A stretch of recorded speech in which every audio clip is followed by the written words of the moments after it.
iilagay nyo sa papeles. So, Thank you. Sir, Back to Senator Bang. Okay, last question ko, Yusek. So, we agree na may ghost project sa Bulacan. No, yes, di ba? Opo, opo. Okay, pakidetalye nga. Ito rin yung tanong ko kay Secretary Bunoan nung secretary pa siya, no, first hearing po natin. Sino at anong ahensya yung kailangan kakuntsaba para magkaroon ng ghost project? Kasi billion-billion po yan, over X number of months. Idetalye po ninyo, is it from the project manager, engineer, hanggang saan po yan sa central office yung kailangan po magkakonsyaba para may magawa kang ghost project po ngayon? Mr. Chair, allow me to answer po yung ganun. Sabi po, kanina po, earlier I mentioned about the authority of the district, which is 150 million. So kung mapapansin nyo po, yung mga ghost projects na nakita sa Bulacan, I think, are all 150 and below. So, ganito po yun. Ang isang proyekto po na being handled by the district are being prepared. The program reports are being prepared by the district. Sila po yung nagpe-prepare ng program reports, detailed estimates. At the same time, they are the ones bidding the project once completed na po yung mga datos na yon. Pag po binid po nila, sa kanila lang din po tumatakbo yung award. Sila lang din po ito. And then after award po, sila rin po yung nagbibigay ng notice to proceed. District engineer din po. And then after po ng notice to proceed, sila rin po yung nag-i-implement. Sila rin lang po, umiikot lang po sa district lahat yan.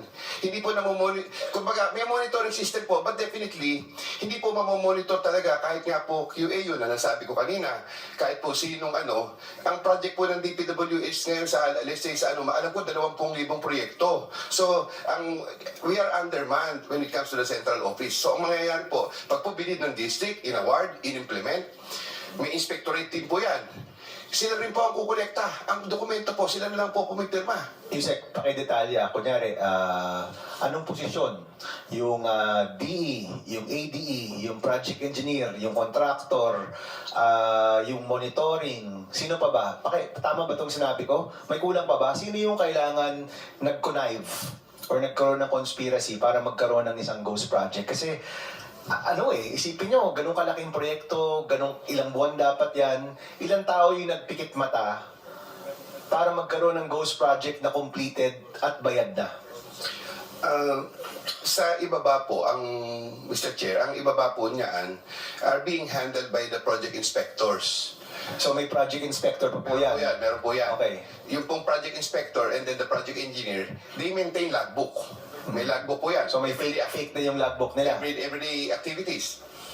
At the same time, yung project engineers po na yun, meron po siya materials engineer ng district. So materials engineer, Meron po project yung engineer. project engineer. May materials testing laboratory po yan. Pagka po, Iba pa yun? meron po yan, dahil na-under po ng testing engineer, kumukuha po ng samples doon sa project. Iba po yung materials engineer sa testing engineer? Iba pa yun? Ay halos iisa rin Isang po. tao lang yun, Po okay. siyang tao sa field, pero yung pong pinaka-happy po ng isang district is the chief of section po ng materials engineer. Siya po yun.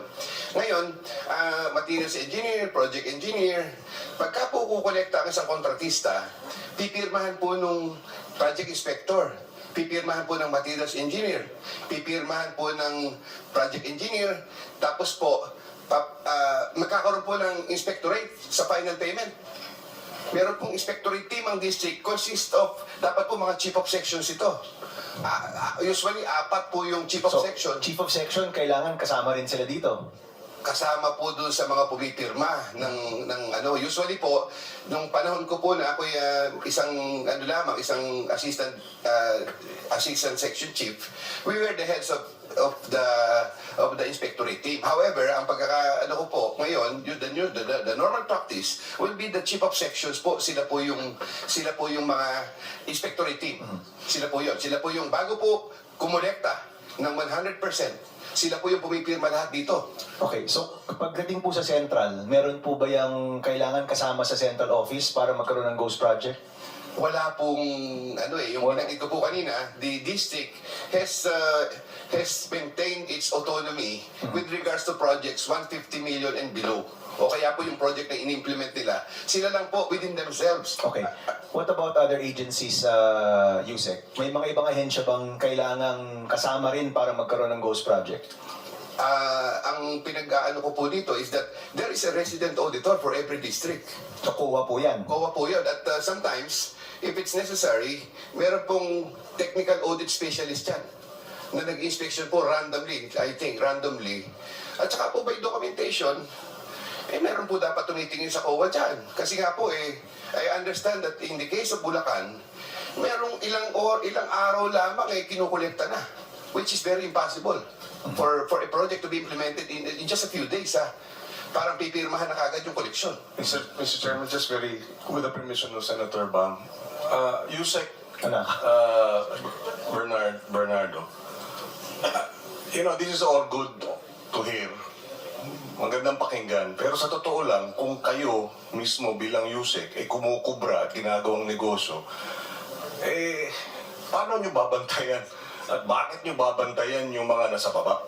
Hindi ba? Pasensya na. Siguro kung tinututukan ninyo yung trabaho ninyo at hindi itong nakikipagnegosyo sa iba pang mga kasangkot sa sindikato, baka hindi na mangyayari yung mga nangyayari sa district level. Whether it's 150, whether it's 200, whether it's 250, if you're doing your job, and not trying to, and not making money out of it, di ba? Ba't ka magtataka pa na ginagawa ng mga nasa baba? Sorry, but I just have to put that on record. Thank you.